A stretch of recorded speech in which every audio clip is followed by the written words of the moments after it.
As an academy owner, you work hard to build trust with your students, their parents, and your community. But trust isn't something you claim, it's something you prove and earn. That's where Academy Safe comes in. We help academies like yours stand out with verified safety standards. Background checks for all staff, U.S. Center for Safe Sport certification, concussion training, defibrillators on site, CPR, first aid and AED certification, security cameras, rank and lineage checks, and verification of business insurance. Join the trusted martial arts registry that's redefining safety throughout North America. Lead by example. Show parents you're accredited with Academy Safe.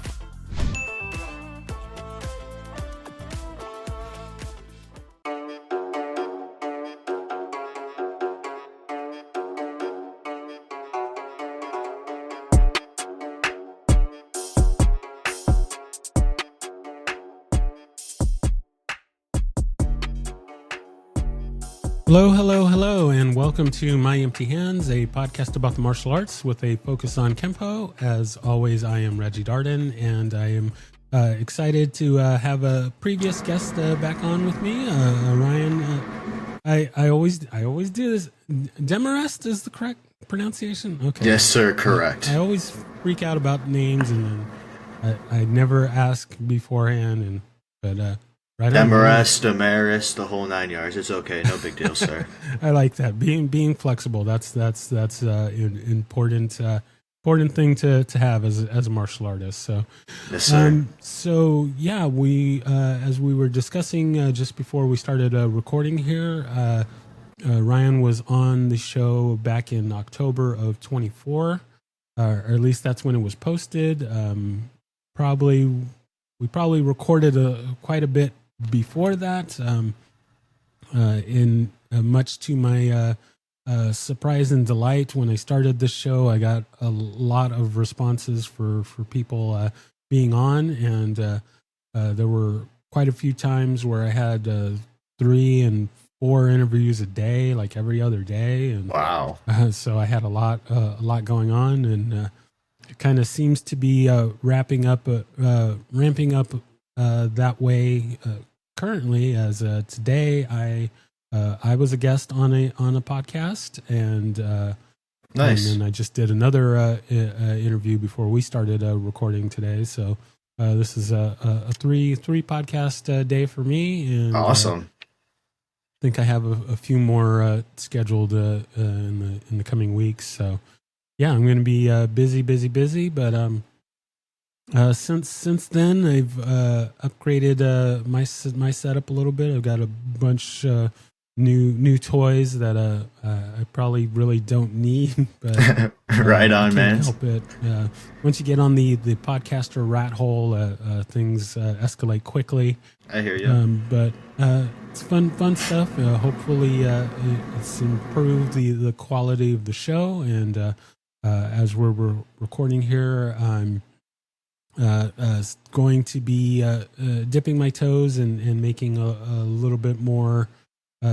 Working on trying to do some more content nice. To include video content. So very cool. This episode may or may not be video. We're still trying to figure all this stuff out, but audio comes first. So don't worry, folks. That's where our bread and butter is going to be, and we'll kind of go from there. But so as we start the new year here, those are some things that are kind of on the horizon. Want to do some more video episodes. Want to do some more in-person interviews, and find out kind of what other kind of content I can bore you all with. So that's just kind of a little bit of what I've got going on here. As I guess also it's changed since Ryan was last on. So at this point, I am training in 5 different martial arts: American Kempo, Capoeira, Aikido, Brazilian Jiu-Jitsu, and Muay Thai. So diverse. I can't get enough. So doing that and doing the podcast keeps me busy. But hey, it's a lot of fun. So So that's kind of my update and my little spiel. So we're gonna turn it over. So what kind of things have you been up to? We're gonna get an update with you as what you've been how the end of 2024 and all of 2025, how that's been treating you, and what have you been up to since we last had you on the show. Sounds good, Reggie. Firstly, I'd like to thank you for the opportunity to come back, because I love talking Kempo. As martial artists, we love to talk and talk and talk. So, secondly, I've been tuning into your show. I'm pretty sure I've listened to almost every episode, if not every episode. But I really love your show, so thank you what you've done for the Kempo and the martial arts community extended. It's amazing, We got to give you your flowers for that, Reggie. So for the last year or two, I've been really, really focusing a lot on my Kempo because I really got back into Kempo with Master Jamie Seabrook. He's now my current instructor.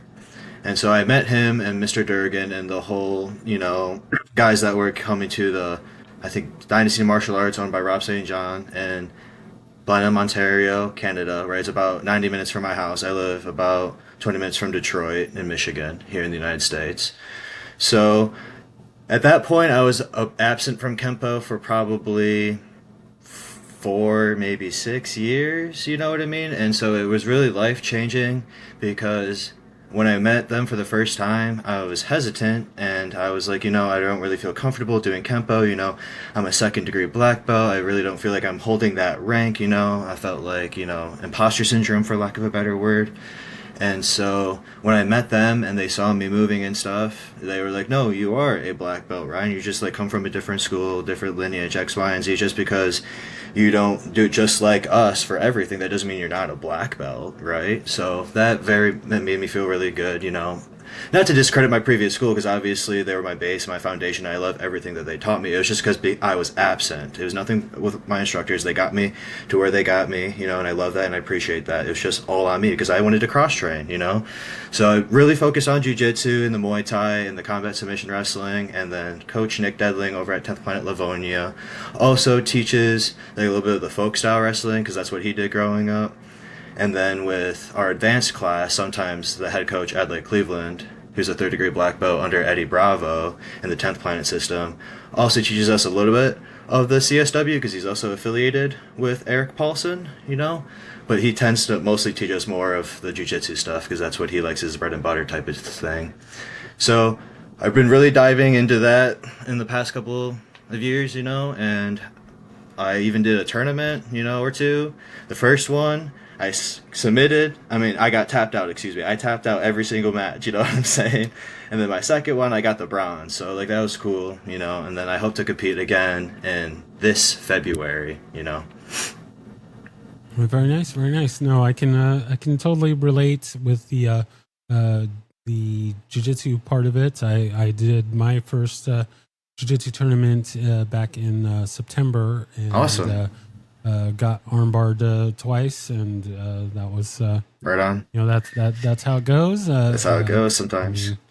We that's part of the journey. You're either winning or you're learning. So my brain is growing, right? Because my elbow is shot. Mm-hmm. But I am looking forward to doing the next competition probably sometime in March, okay, as we're recording here. Nice. I am still debating as to whether or not last time I only did only competed in gi. Mm-hmm. I am considering doing both gi and no gi for this next tournament. So both, we'll please do both. Don't quote me on it. I haven't been making it to no gi class as much as I should be. So, but I'm gonna try and fix that here in the new year. So that's kind of where I'm at. So just as I mentioned, that I had meant to, for all of the returning guests, I try and listen to the previous episode beforehand, and just try and find some different talking points and things like that. And unfortunately, I didn't get to do that with your episode. But no problem. I just want to make clear a little bit at this point. So you're training in the training in American Kempo with Jamie Seabrook online, which I was very turned off initially, but then I was hooked because apparently I kept on getting better, right? So we do bi-annually camps with Master Seabrook. Sorry to cut you off, Reggie, but I just wanted to make this clear. So I do it online just because there's no Kempo really in my area. So, but every single 6 months we have a camp in the Blenheim, Ontario area, and I seem to be improving every single time, so it seems to work. Oh yeah. Plus the foundation I had before, right? Yeah, no, exactly. I mean, there's definitely remote learning is not something that is to be looked down upon. And if anything, COVID and the shutdown really showed how helpful and how useful remote learning can be. And For sure. I'm definitely a big fan of it.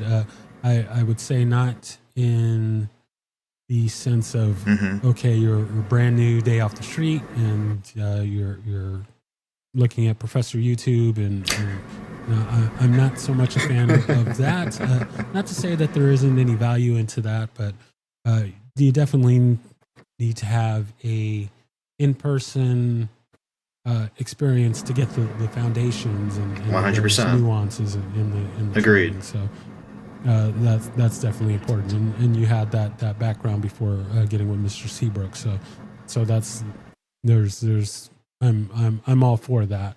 So I just kind of want to make sure I got the layout of all the systems. So we have the American Kempo. You're training the Jiu-Jitsu with 10th Planet, and then you mentioned the wrestling part of it, or is it all kind of worn wrapped into the 10th Planet training? So I'm not super familiar. I've heard 10th Planet mentioned a few times, and some of my other guests have done it, but I guess I'm still not super sure on the kind of the breakdown of how they operate. So I don't know if you want to maybe give a little clarity to that.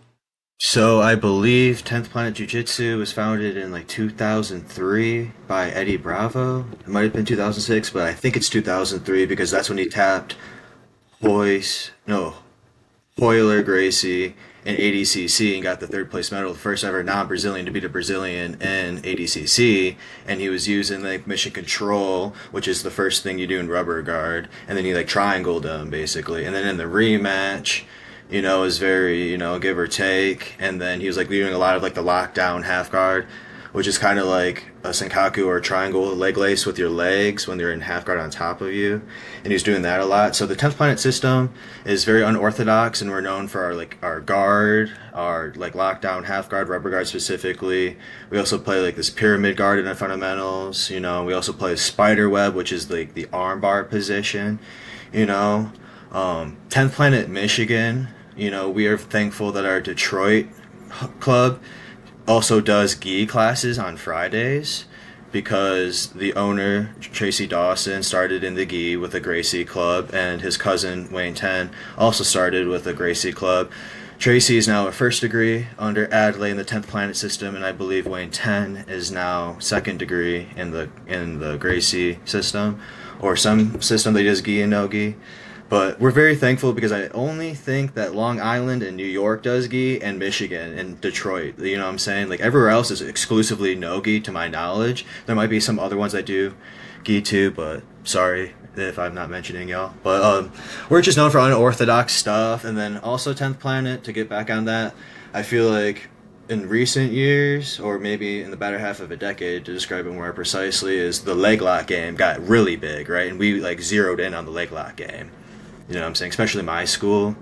And Adley brought 10th Planet to the state of Michigan. And when I started jiu-jitsu under Ryan Ferenzi in 2017 when I was 15, he brought jiu-jitsu, Brazilian jiu-jitsu rather, to the state of Michigan. I didn't realize how good I had it at first, right? So I was very inconsistent off and on because I was cross-training in the Taekwondo at the time too. That's another art that I've done. And then I also do the Muay Thai now too, to touch up on that, and I'm going to be testing for an armband apparently for in the summertime for Muay Thai. I'm skipping the beginner belts due to my previous experience, and my instructors think I can do the level 1 tester or something. So that's pretty cool. And Very then nice, very nice. in the fall, Seabrook, Master Jamie Seabrook, has said that he wants me to test for black belt in the 3rd degree, which I'm like, oh my goodness, this is going to be a big year for me, man. Wow, 2026, Very crazy. nice, very nice, very nice. I like it. So, so going back to the 10th planet part of it, so you primarily do no-gi or Nowadays, I'd say yes. Last year in 2024, I cross trained a lot, and at the end of the year, we do like these mock election slash awards and stuff at our end of the year party. And I got cross trainer of the year because I even got back into the Filipino martial arts too. I'm an Onta or level 4 high blue belt, whatever you want to call it, under Master Bill Barker. I got that in between my 1st and 2nd degree black belts in American Kempo guarding martial arts under Kelly and Shelby Perkins. So I like it all. I'm just like you, Reggie. I'm the guy at the buffet. Got to eat all the snacks, all the food, all that. So I'm a cross trainer, man. But Gotcha. yeah, and for the wrestling thing, I know you asked about that, Reggie. So the wrestling, Nick Deadling never went to college. So he is exclusively like a freestyle and folk style wrestler, and he wrestled basically, I like to say, ever since he was in diapers, but I think it's like when he was like 6 or 7 or something, you know. But he's almost 30 now, so it's like he's also a black belt under Adelaide in the 10th Planet Jiu-Jitsu. So he teaches us like traditional wrestling that you would see in a high school wrestling club type of deal, but then we also pull things from Eric Paulson, if you're familiar with who Eric Paulson is, with the combat submission wrestling method and the catch wrestling. Gotcha. I know I've heard the name. I'm still trying to learn kind of the people in the grappling world. I just kind of think back to so we had Kenny Kim come to our school to teach a seminar. Nice. And of course everybody in the school is super excited, and I think I was still within my first 6 months when he first came to the school, and Right on. it's like everybody's excited about Kenny Kim, and I'm like, okay, should I be excited that this guy's coming?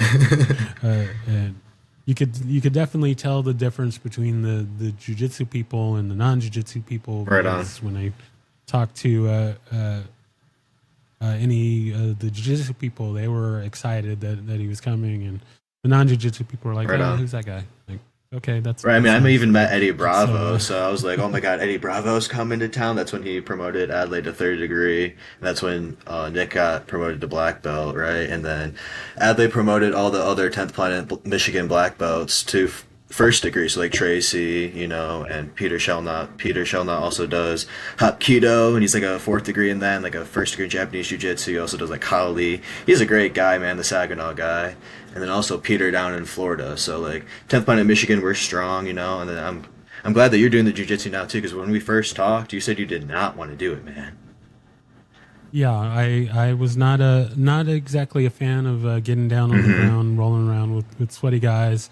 But I have come to love. I'm fortunate that the school and the teachers found me, and I was able to really just embrace the school. I mean, we really have a really great school and professors, and it was definitely meant to be. As one of our professors, Philip Bullock, I recently put out I guess it was a few weeks ago, but I put out an episode with him, and when I started at the jiu-jitsu school, I had no idea that he was a Kempo black belt originally. That's so awesome. So it was, the fates align, and we're able to not only get me into Brazilian Jiu-Jitsu, but also get me to go to the 6 a.m. classes.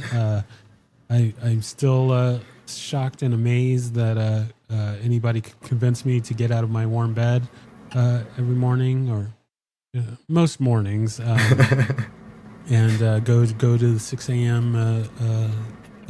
Combative Snuggle Fest, and but yeah, I mean, you really know who your friends are when they're trying to choke the life out of you. So uh, I've been enjoying it, and I'll keep on doing that, and doing the gi, and getting my butt into the no gi classes. I need to get back to that and do that.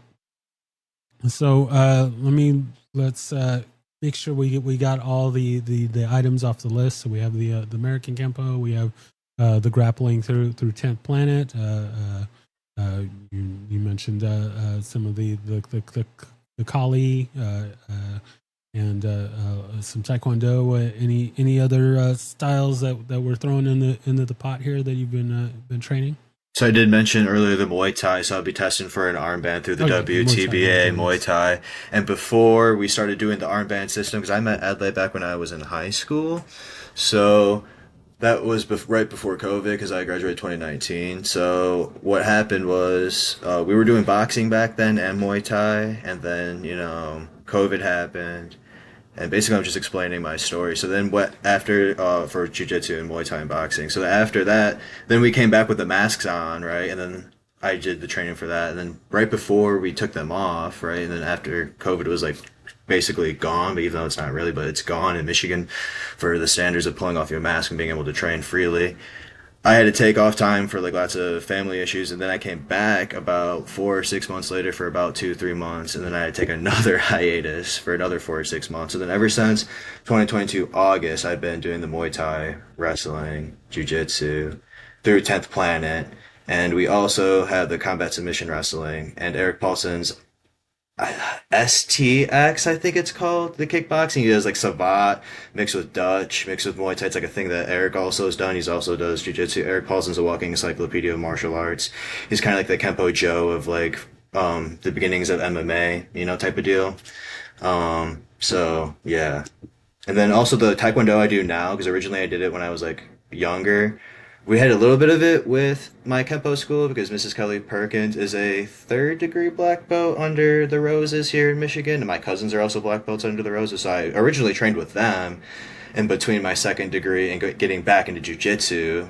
And then, I wasn't really digging it, but then I met Gary Gilliam, one of your previous guests, and we just connected. And like I said before, I was very hesitant to the online stuff, but with his help, apparently my Taekwondo looks really good, and he promoted me to a red belt, but he wants me to meet him in person before we go forward to black belt, which I 100% am on board for. I was like, I do not want to receive a black belt if I've never met you. Exactly. I like that you got to have that in integrity. There's a lot of people that are just chasing rank and that sort of thing. So yeah, it's important to have that integrity and 100% agreed. Just not accept things, really earn it. So that's good. I like that. So much. I mean, obviously you are quite the cross trainer, as am I. So, how are you finding? Are you finding any kind of difficulty with training in all of these different arts at one point?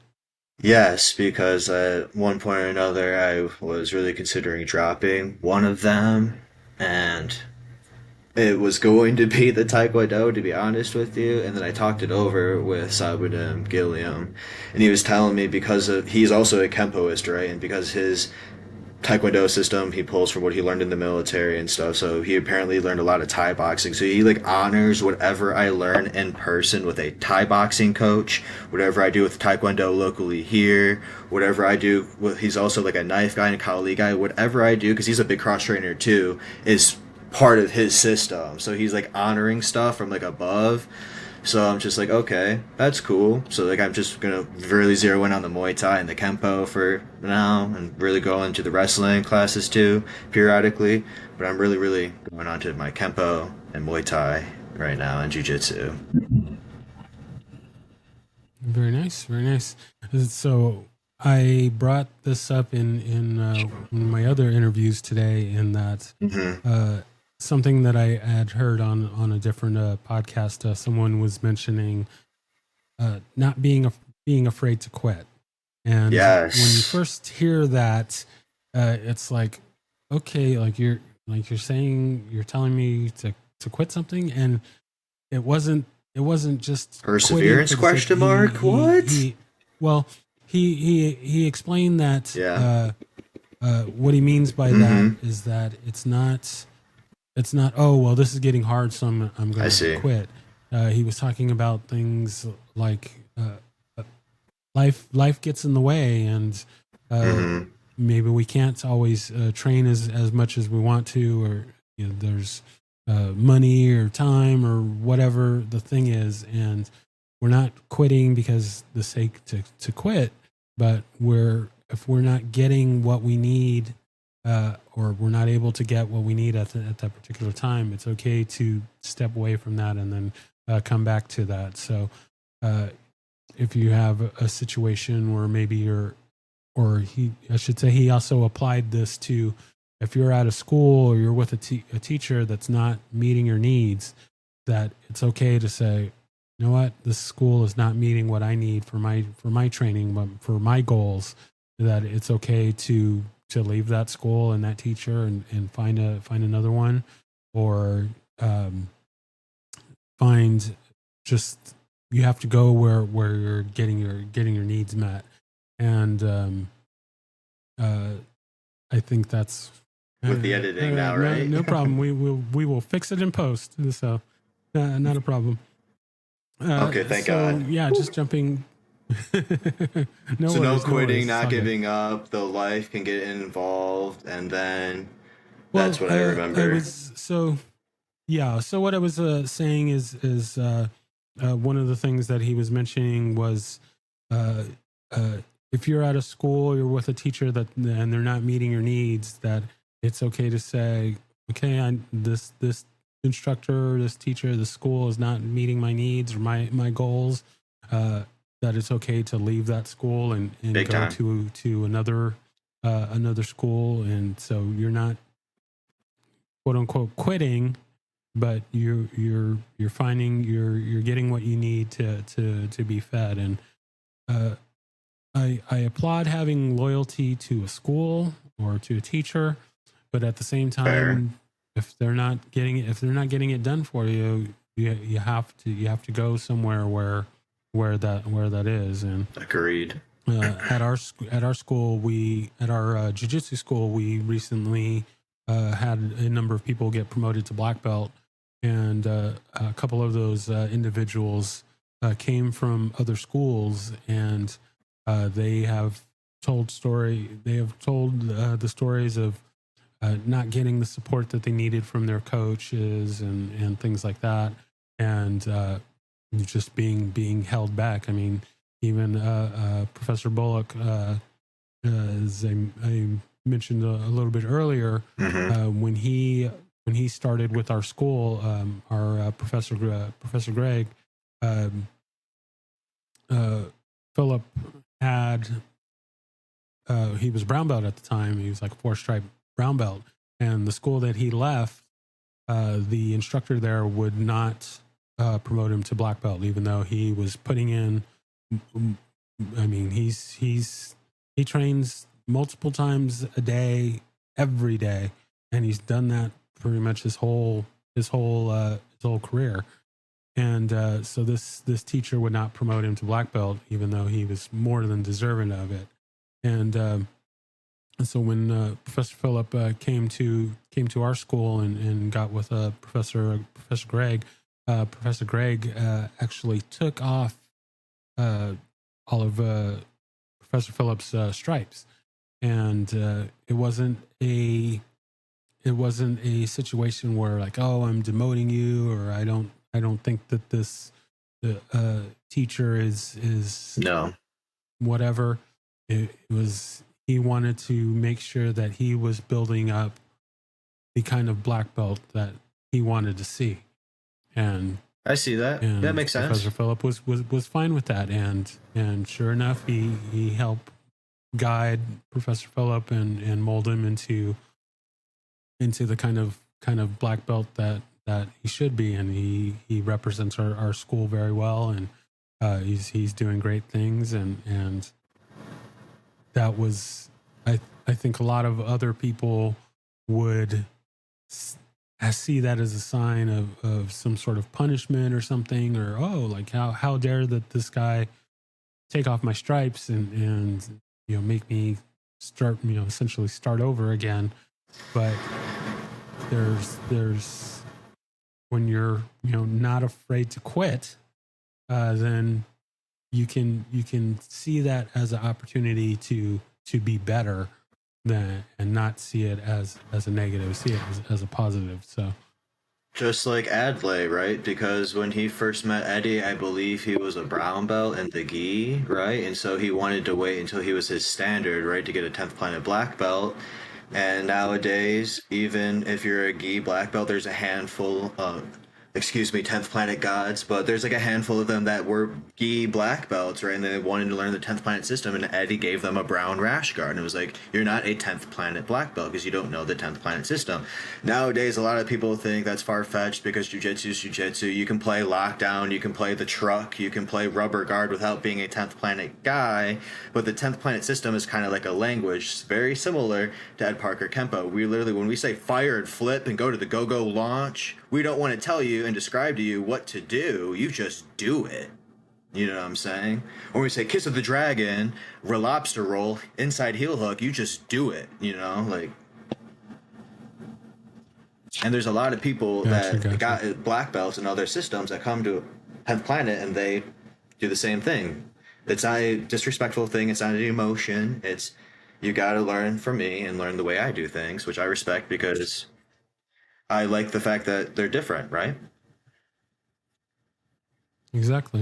No, it's all about the individual getting to molding and shaping for the individual, and it's not a one size fits all. I took my stripes off when I went to 10th planet because they don't do stripes for adults, so I took them off, and we don't even do really physical belts, but I still have my belt because I get it signed by all the guys I do seminars with. So gotcha. Well, very nice. I'm a kid at heart with my belt. I got to get at the signatures. Very nice. All right. So in the looking towards the future, so are there any other arts or anything that looking to get into in the future? So my buddy at the gym, he was telling me that he looked up Krav Maga on YouTube. And I just told him, I was like, why don't you just learn Kempo from me? And he was like, really? And then he watched the Kempo and he was like, oh, I see the similarity. And I was like, no, the Kempo also has like contact manipulation and stuff too, so it'd be good for the jiu-jitsu too. So, but there's a Krav Maga place he said he wanted to check out. And then he said there's also a Wing Chun place he wanted to check out. And I said I'd be down for those two arts because, like the trapping is very similar to the freestyle, and I like the Jeet Kune Do stuff or at least the philosophy of Jeet Kune Do from Bruce Lee. So, which arguably, a lot of it's from Ed Parker, but we don't got to get into that right now. But art I would like to do is actually capoeira for real, but I feel like the most local one for me, would be 45 minutes, which isn't too far. It would be hard to do like regularly, you know what I mean? Especially now with Michigan winter. But if I had to really get into one for real again at 2, I would want to do like Modern Arnis under Bill Barker full time, because I do the periodically seminars when Grandmaster Rick and SMP comes to Detroit, or sometimes they go to Windsor. I'm thinking of going to those ones too because it's close. But there's also a Pennsylvania gathering. There's California gatherings. There's camps in Nevada. So I'm also a member of SMP. So I really want to get back into the Modern Arnis. I just, like you were saying earlier, it's hard to afford all these arts, right? Oh, exactly. There's a lot to go into it when you're in a lot of arts and things like that. Maybe Southern Praying Mantis Kung Fu. Oh, excuse me. Sorry, what'd you say? Oh, no, very nice. No, I was just saying. I was just thinking. Just the Brazilian Jiu-Jitsu gis alone. I mean, you mostly do know gi, so that I have a few gis actually. I have like 3 Jiu-Jitsu gis, a Judo gi, 2 karate gis. I have all my old gis that don't fit me anymore. I have a Dubak from when I did Taekwondo. Like, I got them all. kung fu Well, rash guards aren't cheap either. So I guess Lots of rash guards need too. to Oh my throw those god, dude, into so the mix. many. Shorts, spats, Very nice. cups, gloves, every. Very nice. Yeah, it adds up quick. It adds up quick. So, oh yeah, got the nunchucks there. Very nice. Very nice. I like that. So, I'm not sure if we had asked this before, but so now with all this training and in the Kempo, you're making your step towards getting that third degree. Any thoughts, aspirations about running a school, opening a school, or anything like that, or are you doing that currently? I don't believe so, but I get mixed So up. glad that you've I asked get that. mixed up. No, I'm so glad that you've asked that, Reggie. So I've had a little bit of the brain damage too, or a little bit of the tism, so I can't remember everything either. But apparently, I started teaching ever since I was blue belt at Guardian Martial Arts. And what that means is I was 5 years old, and because I started when I was 4, which I'm like, there's no way, bud. But my dad's like, no, you were teaching the Little Dragons class because you were in advanced juniors. And because, money was tight and stuff, so I taught all these classes, you taught these classes. Essentially, you were going for free because you were teaching ever since you were a kid. And eventually, I remember teaching at green belt because then that's when I was wearing like the instructor belt, which was like a red belt, the black stripe down the middle. And then once I got my brown belt, I do remember teaching the juniors and the advanced juniors. And then at junior black belt, I was even helping run the brown and black belt classes on Thursday sometimes, but I mostly wanted to be a part of those classes because I would go all the time. And then eventually, I got to the probationary black belt, which is like equivalent to the advanced green at our club, and then a few stripes on it, which would be like third degree brown, second degree brown, first degree brown. I was helping the adult classes too, and so I really, really do want to open up my own club. I did teach a little bit in 2024 and a little bit of 2025, like in semi-private settings. I really like the big classroom group setting, One of my buddies right now really wants to do a solo private lessons with me, and I was like, that's going to be really expensive, to be honest with you. I paid a lot of money for me doing cross training now these days. So I need to give back to myself. Like I know originally, like I didn't really pay a lot when I was a kid apparently, but so time in the mat, I kind of want to get my royalties and get what I give back in and stuff. But I feel like if I were to open up a school, it'd probably be when I'm in my 30s or 40s. I'm 24 years old right now. I'm really young. So 20 years in the game in February, but don't have any close aspirations for having my own personal club. But I'm very open to teaching at other people's schools. So for example, at Freedom Academy last year, it's a club in Brighton, Michigan. It's a jiu-jitsu club.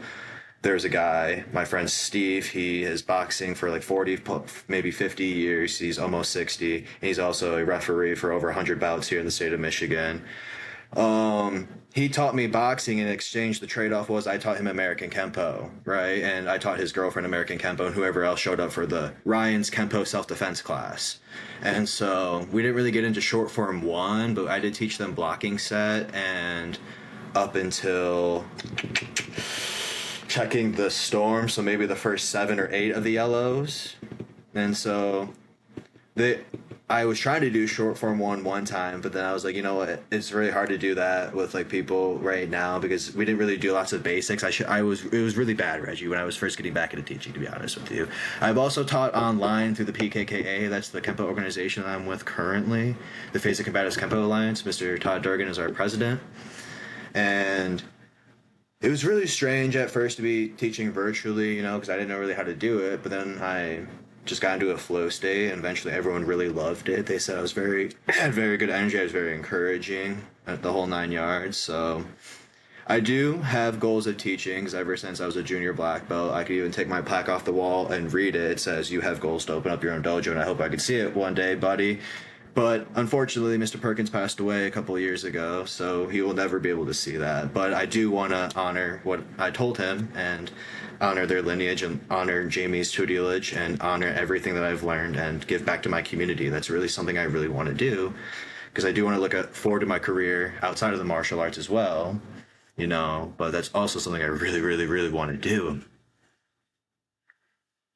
Very nice, very nice. Yeah, no, you gotta manifest it and make it happen, and you're definitely on the right path for doing that. And Thank you, sir. yeah, as far as the teaching aspect, I mean, we all have to start somewhere, and uh, I would say most of us out there don't start off being a awesome teacher and doing everything right, and Boy, it was so hard. there's no worries with that. It's all a part of a learning process, just as you're teaching the students how to do a move.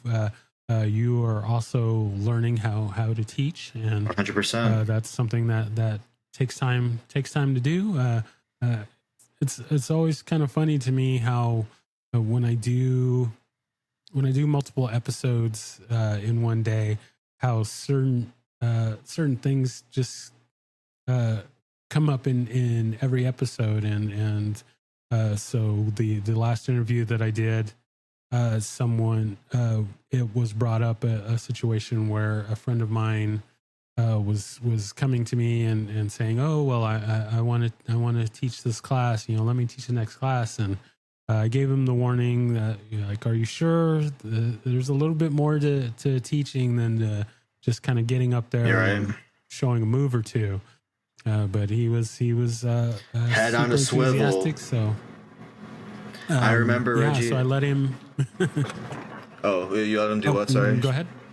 So I was just trying to well, add to what you were saying real quick, if you don't mind. Oh yeah. No. Feel free to. So feel free to go basically, ahead. yeah, it's very hard to teach because I remember having my head on a swivel as a 7-year-old brown belt, right? There's white belts here, orange belts here, purple belts here, and then the next class it's advanced juniors, which I should be attending, but there's a lot of kids in class, so my dad and Sensei Chris or my dad and Mr. Perkins need help, so it's like, oh my god, so I have to be running all over the place teaching 5 different things at once. So it's like, oh my god, what's going on? But I actually thrive in that environment when I'm teaching 5 people short form 1 for 3 months. Yeah, that's fun. But I like to go, all right, this guy's learning short form 1, this guy's learning long form 1, this guy's learning short form 3, and then 10 minutes or 20 minutes of that, and then we go into self-defenses, or whatever the cycle is. And we even did weaponry at my school. So because Steve Stewart had us do weapons. Gotcha.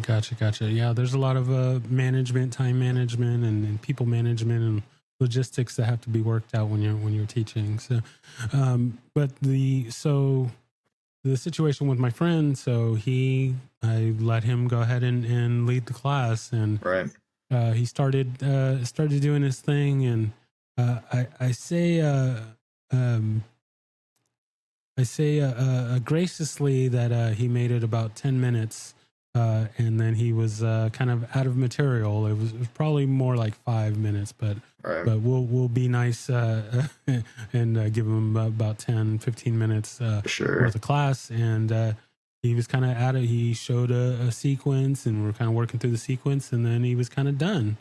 And I'm looking at the clock, and it's like, hey, we still have 50 minutes of class left. Like, you can't be done here. But I didn't say anything or anything like that. But I just kind of nudged my way up to the front of the class, and I was doing kind of some different things and asking questions to try and prompt some more material out of him. And that lasted for a little bit, but then it eventually just ended up with me just running the rest of the class, and that was fine. But that was an example of a situation where, yeah, teaching is a little bit harder than it looks. So 100%. I'm glad I've had all those experiences, and basically Kempo is almost like a second language for me. Now, we didn't do the principles and all that stuff as a little dragon when I was 4, right? And my first time doing short form 1, it was single factor straight line back, right?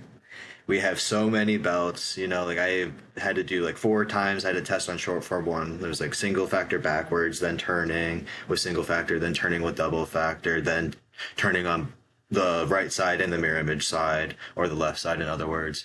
So I feel like that's also helped me become a better instructor, is because the way I learned was like in very snippets and very like blitzkrieg, like go, go, go, go, go. And so when I was helping the kids, I was like, I was in your shoes. I was here before. Right. So I was very empathetic for the children. And you know how kids are. Mrs. Kelly Perkins would say something, right? The kids would not listen. And then when little Sensei Ryan said something, they would do it. But it's the exact same thing, right?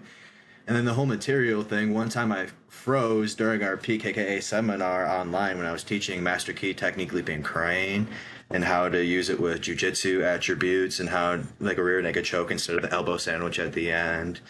And then eventually I got to the point where I had to steal material from Bruce and Chuck Upperson, and I had to, do Kempo Kaoli, and I gave the, credit to where credit's due and said that it's their stuff, not mine. And then eventually I had to go, okay, now we're just going to do family groupings into hugging pendulum because it's the same thing. And now we're going to do gathering clouds because, I was running out of material, and this was only like 20-25 minutes, right? Yeah, you have to get that time management, and you have to have your material and got to prepare. Even though I'm very bad at preparing, that's something that's got to be done. So I'm on both sides of the coin. I had really good strides and really iffy ones, right? Yeah, it's a up and down. It's a ebb and flow. That's part of the journey. Yes, sir. All right, so we are going to move to the new question that I've been asking my guests that I don't believe we covered the last time that you were on, and so that is since there is no standard among not only Kempo but all of the arts, there's no standard for what constitutes a black belt, what it means to get a black belt, what it means to be a black belt, what it means to earn a black belt. All of these kind of things, I decided that I wanted to start asking my guests in their own interpretation about what it means to be a black belt, what it means to earn a black belt, and that sort of thing. And so just kind of, there's no right or wrong answers, obviously, because this is a very kind of personal thing. But just kind of what's your thoughts and take around being a black belt? So, if you guys don't know me, to the listeners, I know Reggie and I have talked back and forth. I'm rather an emotional guy, so this is quite a sensitive question for me because, I earned my junior black belt when I was 8 years old after 3.5 years of training. And excuse my language, but everyone online, no, not everyone, but you know what I mean, they look at pictures of me and they go, that's bullshit. Or they look at my probationary black belt and they go, bullshit. Excuse my language, but it like literally makes me want to cry because I put so much mat time, so much contribution, so much effort to mastering the basics, and that's basically my equivalent of a black belt is mastery of the basics. Because if you look back at the ranks and stuff when it came into it, obviously it was white and black and karate, and then when the judo belt system got adopted, the Q ranks, for example, or the GUP ranks in Korea, right? It starts at 10 or whatever number, right? Because it's -10 or whatever, and then you work your way up to level 0, Shodan, black belt. That's the beginning. Master Seabrook tells me that it's like getting your driver's license and never driving. So it's like a black belt is just a master of the basics in most martial arts, I would say. Now, in American Kempo, I'd probably say it's a little bit more than that because most black belts, if they do the 24 technique system, have like purple belt extensions and long form 5 and lots of teaching experience to get up to black belt and the staff set. But they do the 16 technique system. They're doing at least the base moves, right? So like I think that's a high standard. And then like in BJJ, like that's basically where if you're like a high level competitor, right, and you're like tapping out people at IBJJF or ADCC or EBI or combat jiu-jitsu, whatever, and you're beating black belts, that's a black belt, right? And then like, or in the instructor route, you can be an instructor in BJJ, right? That's where the red bar comes in, right? And so I think there's different paths for different people, you know what I'm saying? So it's very hard to say what a black belt is. But this is my biggest issue with a black belt, though, and the standard of a black belt.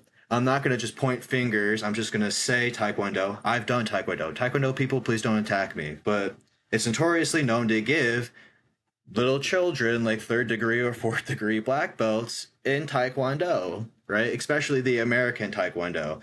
Now, obviously, Reina Vallandingham, the girl who played Zara Malik in Cobra Kai, she's an adult, right? But she got her black belt when she was like literally a child, and it was a first degree black belt. Now, she's highly skilled, right? But it's a very hard question to like say, should you put an age on it? Should be a skill standard? You know what I'm saying? Maybe there should be a curriculum, right? And if you can just hit all the boxes in a curriculum, sure. But jiu-jitsu says that's not relevant unless you do Gracie jiu-jitsu. But it's like, it's so complicated. What is a black belt, Reggie? I can't really answer that, man. Because it's a standard from your coach, right? And a master of the basics, basically. And a new beginning. Gotcha. Yeah, no, I'm with you there. Yeah, that's why I ask it, and because there's no right or wrong answers. Everyone has their own interpretation, right? Kind of where I don't know, kind of hoping that question kind of makes the step towards is I think that's something that's not talked about is right. There, I mean, there's.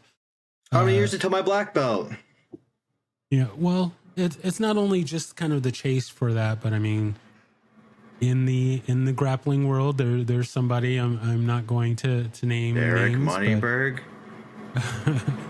You said it, not me, but yeah, I mean, there's talk about, oh well, this person should not be a black belt, or should take longer, or they should have this skill set. But BJ Penn got his black belt in 3 years, but he was beating people in the UFC. Now that's an MMA level black belt. Now these days there's like Leon Edwards, right? He's a black belt in jiu-jitsu, you know, and there's like Tom Aspinall, he's a black belt in jiu-jitsu. I'm trying to think of like a really bad example of like, how is this guy a BJJ black belt? Because he's like knocking out his opponents, right? Like, I mean, I assume Alex Pereira has groundwork, but he's a kickboxer. You know, there's so many guys. So that's kind of the whole thing is because there isn't a standard. Mm-hmm. Who's to say this can go either towards the good side or the bad side? You mentioned BJ Penn, and that's generally considered an example of, okay, yes, that's good. He deserved it. While as Moneyberg, no, but yeah. See, I see what you mean. A standard. Who's to say who's quote unquote right about that? It looks very embryonic. I wouldn't say it's mechanical or spontaneous, to use Kempo terminology for the Kempo listeners out there. When I look at Derek Moneyberg, to use jiu-jitsu terminology, I'd say it's very limited drilling with not lots of resistance. And I know I'm a white belt, but I've been doing jiu-jitsu since I was 15, and I'm 24 now. It's just due to my inconsistency, and that's on me for being a white belt. But I've been in this game for a long time, and I've watched a lot of footage, and I've seen lots of people. I've trained with a lot of high-level people. He looks like me when I was like 17, 18 years old. Like, he doesn't look like a black belt. I'm sorry. He looks like a white belt. And so that's with my asking that question to my guest. My hope is that sort of takes the steps for us triangulating on one stand. I mean, I don't think anybody will ever agree, not just in Kempo, but in all martial arts. I don't think there's ever going to be one standard for a black belt. But maybe I could list off these guys, and like, just because I train with these guys, does that mean I'm a black belt? No. You know what I mean? Because that's his justification, right? Reggie's like, I trained with Hoist Gracie. What was it? He also did stuff with Lyoto Machida, Glover Teixeira, Jake Shields. Like, these guys just didn't make enough money from MMA, and I'm sorry to say it. Like, I love those guys. Those guys were my idols growing up, but I feel like they kind of went in it for the money grab. Yeah, no, I'm hoping that we can get to a point, or at least take the steps towards getting to a point where there is a common understanding of. I agree. Of what it means and what it takes to be a black belt. I love what my coach says for blue belt. I don't know what he says for black belt specifically, but for blue belt, it's all about the consistency, and everyone's different, right? Everyone's goals are different, so everybody's different.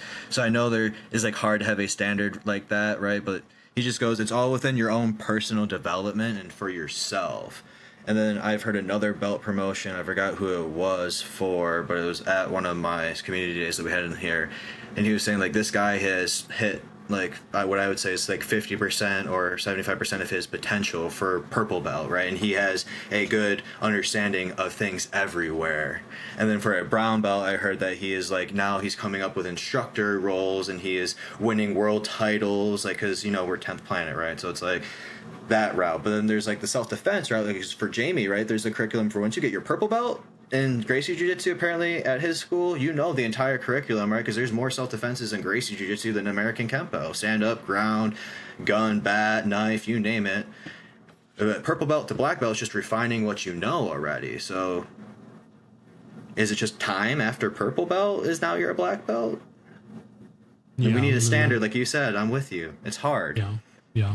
So we're working towards that, and you know we'll see how that goes. All right, so we are going to move into our lightning round here.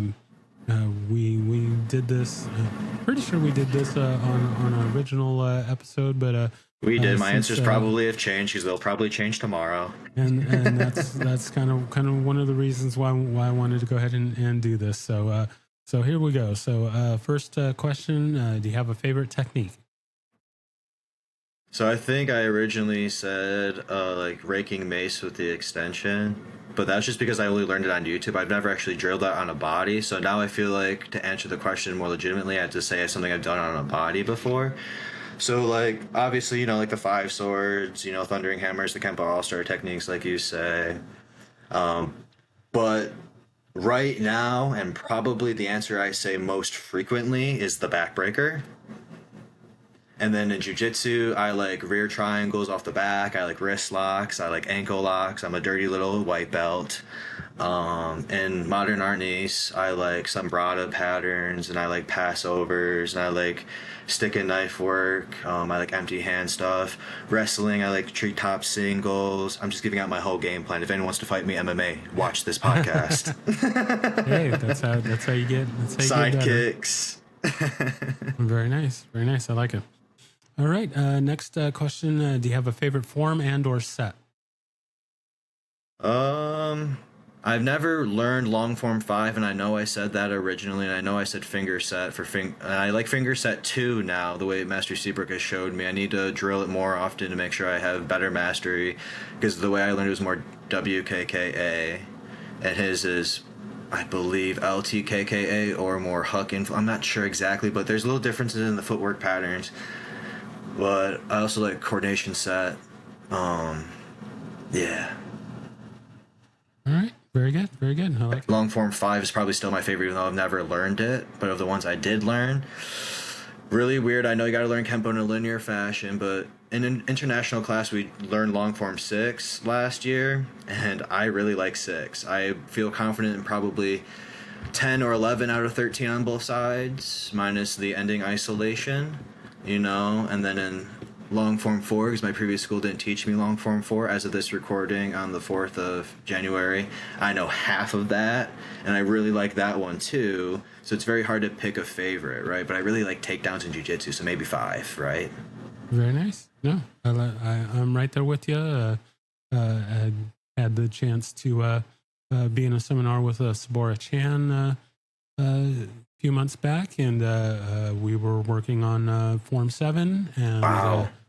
It was, he started off and he's like, okay, we're going to do Form 7, and I'm thinking, you do realize that is way above my pay grade, so to speak. But well, actually, Jamie did Form 7 too. It's part of the learning experience. I mean, yes. It doesn't necessarily mean. I mean, obviously, in one seminar, we're not going to master Form 7, but it's important to be able to engage your brain and your body to do things that maybe it's not okay. It's not in the specific time frame of your training. I mean, we have. I'm a green belt and I'm learning form. You know, a high black belt form, but it's.